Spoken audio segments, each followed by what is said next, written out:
જય દ્વારિકાધીશ મિત્રો, સ્વાગત છે આપનું નક્ષત્ર જ્યોતિષ કાર્યાલયમાં।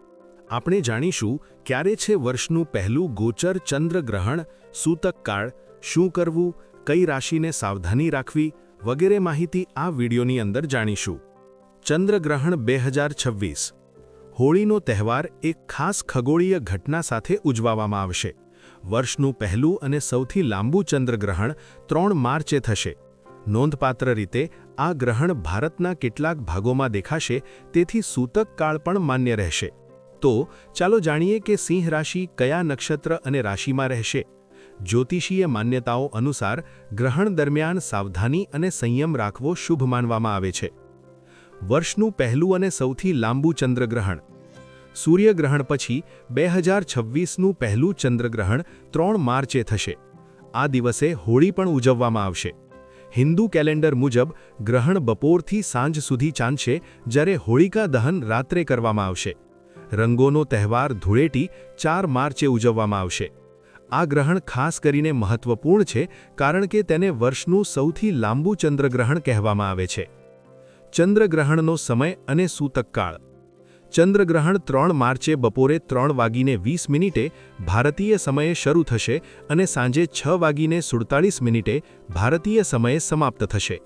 તેનો કુલ સમયગાળો 3 કલાક અને 37 મિનિટનો રહેશે। ચંદ્રગ્રહણ માટે સૂતકકાળ ગ્રહણના 9 કલાક પહેલા શરૂ થાય છે। ભારતમાં ગ્રહણ દેખાશે, તેથી સૂતકકાળ 3 માર્ચે સવારે 6:20 ભારતીય સમયે શરૂ થશે। આ સમય દરમિયાન ધાર્મિક પ્રવૃત્તિઓ અને પૂજા ટાળવામાં આવશે। સૂતકકાળમાં શું ન કરવું? સૂતકકાળમાં પૂજા આરાધના, મૂર્તિને અડવું, નવા કામની શરૂઆત અને કોઈપણ પ્રકારના શુભ કે માંગલિક કાર્ય પ્રતિબંધિત માનવામાં આવે છે। આ ઉપરાંત સૂતકકાળમાં ભોજન બનાવવું કે ગ્રહણ કરવું, મુસાફરી કરવી અને સંવેદનશીલ લોકોને ઘરની બહાર જવું પણ મનાય છે। માન્યતા છે કે આ દરમિયાન ગર્ભવતી મહિલાઓ, વૃદ્ધો, બાળકો અને પીડિત વ્યક્તિને ઘરની બહાર નીકળવું ન જોઈએ। કયા નક્ષત્રમાં લાગશે ચંદ્રગ્રહણ? આ ચંદ્રગ્રહણ પૂર્વા ફાલ્ગુની નક્ષત્રમાં થઈ રહ્યું છે, જે તેનું મહત્વ વધારે છે।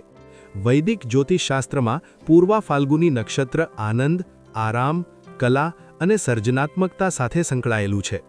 જ્યારે આ નક્ષત્રમાં ગ્રહણ થાય છે, ત્યારે આ ક્ષેત્રો ખાસ કરીને પ્રભાવિત થઈ શકે છે। જ્યોતિષીઓ આ સમય દરમિયાન કાળજીપૂર્વક નિર્ણય લેવાની સલાહ આપે છે, કારણ કે ગ્રહણ દરમિયાન માનસિક અસ્થિરતા વધી શકે છે। આ સમયગાળા દરમિયાન મુખ્ય નિર્ણયો મુલતવી રાખવાની સલાહ આપવામાં આવે છે। ભારતમાં ક્યાં જોવા મળશે ચંદ્રગ્રહણ? ચંદ્રગ્રહણ દેશના કેટલાક ભાગોમાં જોવા મળશે, ખાસ કરીને બંગાળના ઉત્તર પૂર્વના ભાગ અને પૂર્વોત્તર રાજ્યો જેવા કે મિઝોરમ, નાગાલેન્ડ, મણિપુર, આસામ અને અરુણાચલ પ્રદેશમાં ચંદ્રગ્રહણ જોવા મળશે। જ્યોતિષીઓએ આ વિસ્તારમાં રહેતા લોકોએ સતર્ક રહેવાની સલાહ આપી છે। આ ઉપરાંત પશ્ચિમ બંગાળમાં પણ આ ગ્રહણ જોવા મળશે, તેમજ દિલ્હી, ઉત્તર પ્રદેશ, મહારાષ્ટ્ર, રાજસ્થાનમાં પણ આંશિક રીતે ચંદ્રગ્રહણ જોવા મળશે। ભારત બહાર ક્યાં દેખાશે ચંદ્રગ્રહણ? આ ચંદ્રગ્રહણ ભારતની બહાર ઘણા દેશો અને ખંડોમાં દેખાશે, જેમાં પાકિસ્તાન, અફઘાનિસ્તાન, ઇરાક અને ઈરાન સહિત લગભગ સમગ્ર એશિયામાં ગ્રહણ દેખાશે। આ સાથે ન્યૂઝીલેન્ડ, ઓસ્ટ્રેલિયા, એન્ટાર્કટિકા, ઉત્તર અને દક્ષિણ અમેરિકા અને રશિયા જેવા દેશોમાં પણ દેખાશે। કઈ રાશિમાં રહેશે ગ્રહણ? આ ચંદ્રગ્રહણ સિંહ રાશિમાં થવા જઈ રહ્યું છે, એટલા માટે આ રાશિના જાતકો પર વધુ અસર થશે। સ્વાસ્થ્ય સંબંધિત સમસ્યા, દુર્ઘટનાનો ડર અને આર્થિક દબાણ બની શકે છે। પૈતૃક સંપત્તિને લઈને વિવાદ થવાની સંભાવના છે। આ 5 રાશિઓ પર પડશે વધુ અસર।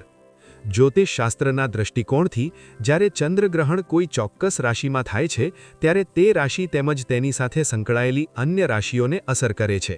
તેથી મેષ રાશિ, કર્ક રાશિ, સિંહ રાશિ, વૃશ્ચિક રાશિ અને મીન રાશિના જાતકોને સાવધાન રહેવાની સલાહ આપવામાં આવી છે। આ 5 રાશિના જાતકોને થશે નકારાત્મક અસર। મેષ રાશિ। મેષ રાશિના જાતકો માટે આ ગ્રહણ અનુકૂળ નથી। આ દરમિયાન દોડભાગ વધશે અને ખર્ચ પહેલા કરતાં વધારે થવાની શક્યતા છે। બચત કરવી મુશ્કેલ સાબિત થશે। કર્ક રાશિ। કર્ક રાશિના લોકોને આર્થિક નુકસાન થવાની શક્યતા છે। ખર્ચમાં વધારો થશે, વ્યાપારમાં નુકસાનની ભીતિ અને બિનજરૂરી મુસાફરીના યોગ બની શકે। સિંહ રાશિ. ચંદ્રગ્રહણ સિંહ રાશિમાં થવા જઈ રહ્યું છે, એટલા માટે આ રાશિના જાતકો પર વધુ અસર થશે. સ્વાસ્થ્ય સંબંધિત સમસ્યા, દુર્ઘટનાનો ડર અને આર્થિક દબાણ બની શકે છે. પૈતૃક સંપત્તિને લઈને વિવાદ થવાની સંભાવના છે. વૃશ્ચિક રાશિ. વૃશ્ચિક રાશિના જાતકોએ સ્વાસ્થ્યને લઈને સાવચેતી રાખવી પડશે. માનસિક તણાવ વધી શકે છે અને કરિયરમાં પણ સંઘર્ષની સ્થિતિ બની શકે છે.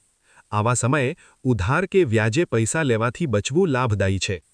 મીન રાશિ. મીન રાશિના જાતકો માટે આ ગ્રહણ ચેતવણી રૂપ સાબિત થઈ શકે છે. ગ્રહણના કારણે કેટલાક કાર્યો અટકી શકે છે, પારિવારિક તણાવ વધશે અને સંતાનને લઈને ચિંતા થઈ શકે છે. સફળતા મેળવવા માટે વધુ પડતી મહેનત કરવી પડશે.